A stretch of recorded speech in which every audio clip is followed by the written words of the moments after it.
What is your first step in writing a screenplay? I mean, how much time are you spending developing the character? Are you developing the idea first, character second? How does it work? I think it all happens sort of organically, and it does take a long time, you know. I think, you know, there's little ideas percolating around all the time, and you think, oh, okay, well, maybe that could be interesting, and you start writing some stuff and developing, and sometimes you find you flush it out. It's just not that, it's not going to engage you for a film. And sometimes you just find this little germ of an idea, you know, and it can just be, you know, a single thought or a little, you know, some little thing, you know, or a person or whatever, and one little thing, and then it starts to just like pool things together, you know. You start to see the resonances of different things. I really love that approach to writing a screenplay, you know, that it's an act of curiosity and discovery. I feel like when you write a screenplay, it's like being an archaeologist. You're excavating something that already exists somehow. And I think that sort of organic path for me is definitely the way that bears the most fruit. When I try to be clever or try to do it in a more strategic way, I think the results are less interesting. But when it just comes, you know, my second film is about a yoga teacher who meets her biological sister for the first time. Half-sister. For the first time as an adult, and her half-sister is a sex worker. I mean, for me, like, this came partly like I was doing some volunteering in a homeless shelter, and I talked to this woman, and she told me this story, and you know, it was just something about her and this story about being rescued that really, you know, just like it got me, you know. And I started thinking about just people from different walks of life. And for me, I'd worked as a yoga teacher, and I actually taught in a social welfare center for prostitutes for a while, and that had really made an impression on me. You know, I thought about, a lot about those women and the violence with which they lived, and you know, how does someone help them? And you know, it's when you start like just pooling things together that you're interested in, and it starts to make its own shape. And I feel like you can't force that phase. It's sort of like having a baby. It just grows by itself in your belly for quite a long time before you give birth. And I think writing a screenplay is like that. You know, you have to allow yourself that gestation period, you know, where you're just, you know, letting things percolate and letting yourself like just wander and letting yourself be open to what might be around the corner that could be the thing that, you know, that explains something.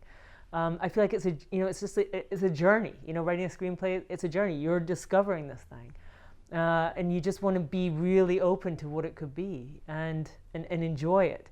And certainly doing Obs Lydia, it also happened in a really organic way, where I had certain ideas, but then when we went out to the desert, it was sort of like, oh, it just suddenly made sense. This is a road movie, you know, and it's a road movie about two people going to this place that's really what the earth is going to look like in the future, you know, and they're obsessed with that.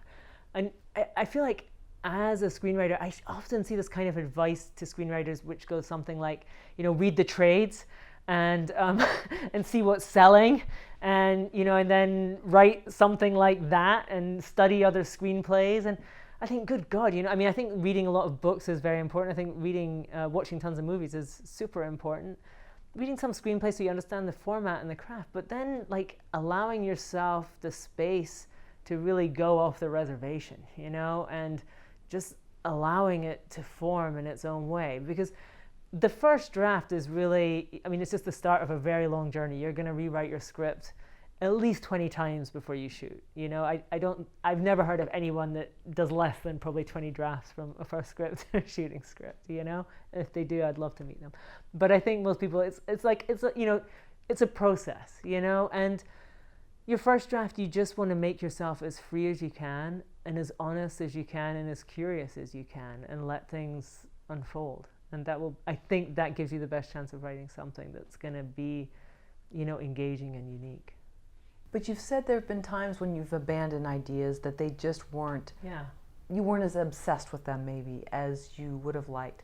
At what point do you usually know that? Or I'm sure it varies, but how do you know that, you know, I'm not totally... It does vary. Well, it's just when you feel it. You just feel, it's just like you know, like that look that you just gave. It's like you just feel like you're just not that interested. Like you start something and then 3 days later, you're not interested. I mean, I do have a thing when I'm writing a first draft where I generally say I write 4 to 5 pages a day. Once I start to write the script, you know, like I'll let myself have months of just like pulling things together. He'll know, and I'm always buying books that are connected to whatever it is, and watching films, you know, just filling up all the well in a sense. And then I reach a certain point where I'm like, I'm ready to write the script, you know? And then I'm totally strict about just, you know, I'll set myself like 4 pages a day or 5 pages a day, and that is it. Like, there's no excuse. You know, if it takes you all day, it takes all day. If it takes an hour, it takes an hour, but that's the minimum you're going to write every day. And I get the script done that way.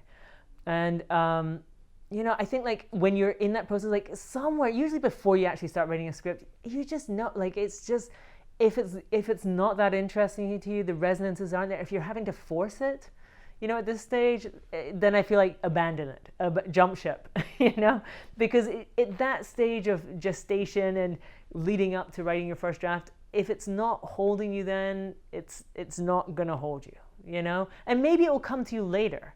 You know, I have had that experience, and I think actually my second film was a little like that, because I think I'd had the idea, I've had it for years percolating, you know, the idea of a yoga teacher and a sex worker, and this relationship between them, you know, and so it was something, but I couldn't really find it, I couldn't really crack it before, and then suddenly it was like, oh yeah, I get it, they're sisters, you know, and different things, you know, came into that. So, you know, I think sometimes if you do have a good idea, but it's not quite working out, and you're having to force it, and you're pushing through it, you know, sometimes the best thing is just to leave it, set it aside, work on something else. And then maybe it's a year later, 2 years later, 3 years later, you come back to it and you go, now I know what that needs, you know, and it can go again.